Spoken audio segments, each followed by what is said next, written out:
Alright, last lecture, guys. Female reproductive anatomy.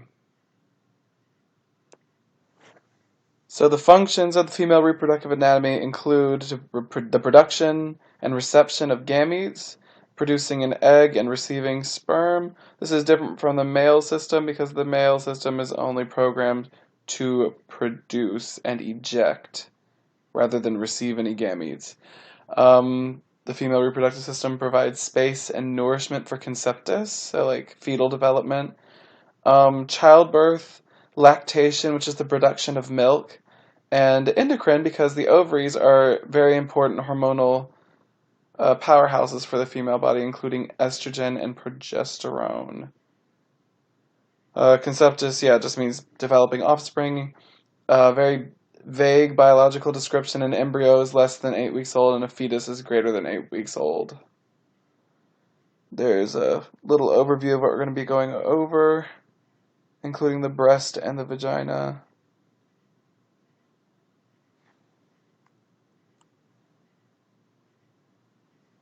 So George actually has female reproductive inserts as well as the male reproductive inserts.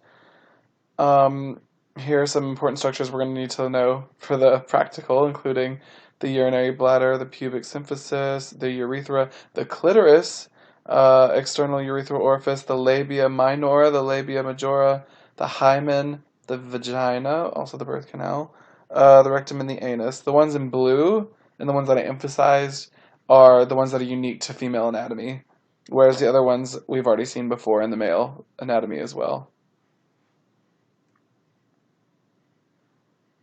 So the hymen, there seems to be a lot of like misunderstanding around the hymen, especially socially. And common understandings are actually more likely common misunderstandings. The hymen is not like a freshness seal on a medicine bottle.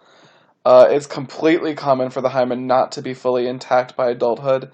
If it is, then there would be issues of menstruation. So it's just something that is supposed to occur naturally anyway. It does not have to tear during sexual intercourse, and tearing/bleeding is not a definitive sign of virginity. Virginity is a man-made concept anyway. It has nothing to do with biology.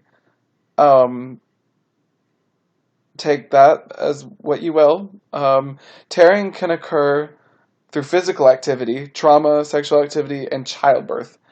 Um, you could fall wrong and the hymen could tear. It's just a very delicate structure. And there are different types of tears over here on the left.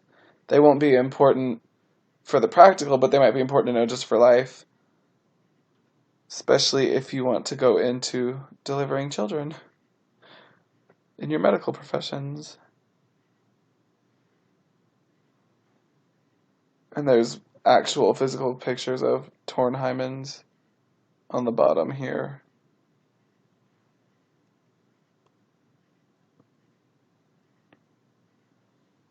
So here's a very literal view of the vagina from the internal structures from George's female reproductive inserts. You can see the whole uterus, the body and the fundus of the uterus on the front and back view. You can see the uterine cavity inside, the cervical canal, the cervix, and the vagina itself.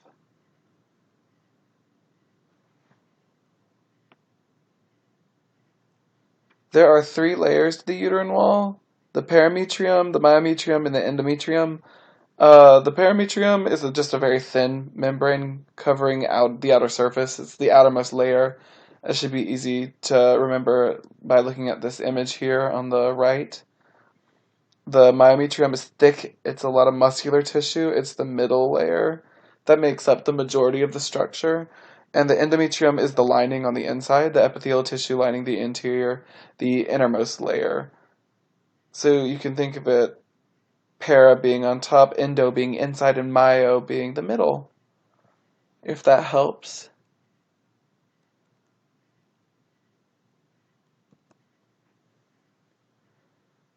Some more structures.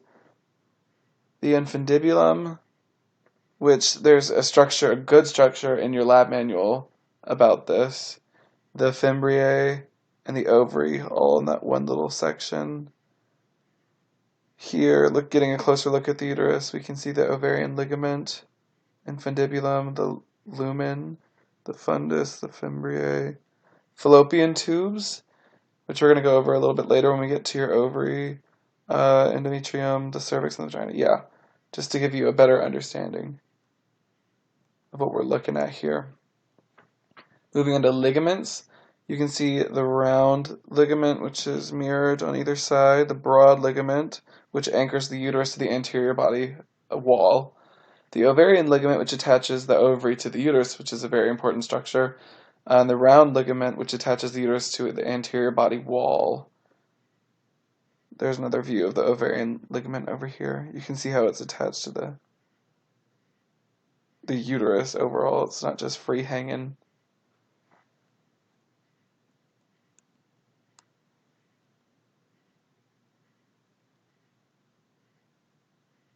Yes, there's the uterine tube, fallopian tube on the top, the isthmus. Here is the path of an oocyte, or an egg cell, is the easier way to say that. It goes from the primordial follicle to the primary to the secondary to the Graafian follicles. The egg is produced in the ovary itself. This is called ovulation.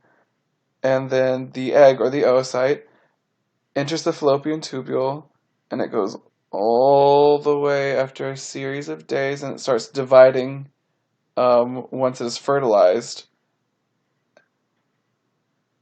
And then it takes a few days to deliver itself into the uterus all the way.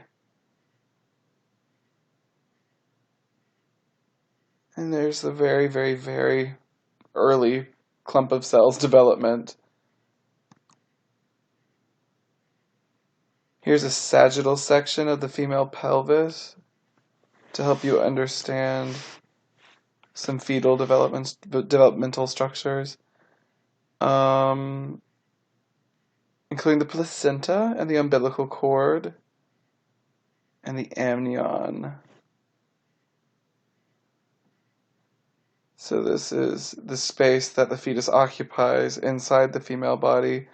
The umbilical cord connects the fetus to the placenta, where it gets all of its nutrition from, and the placenta is replenished from, excuse me, sorry about that, is replenished from nutrients from the mother's body.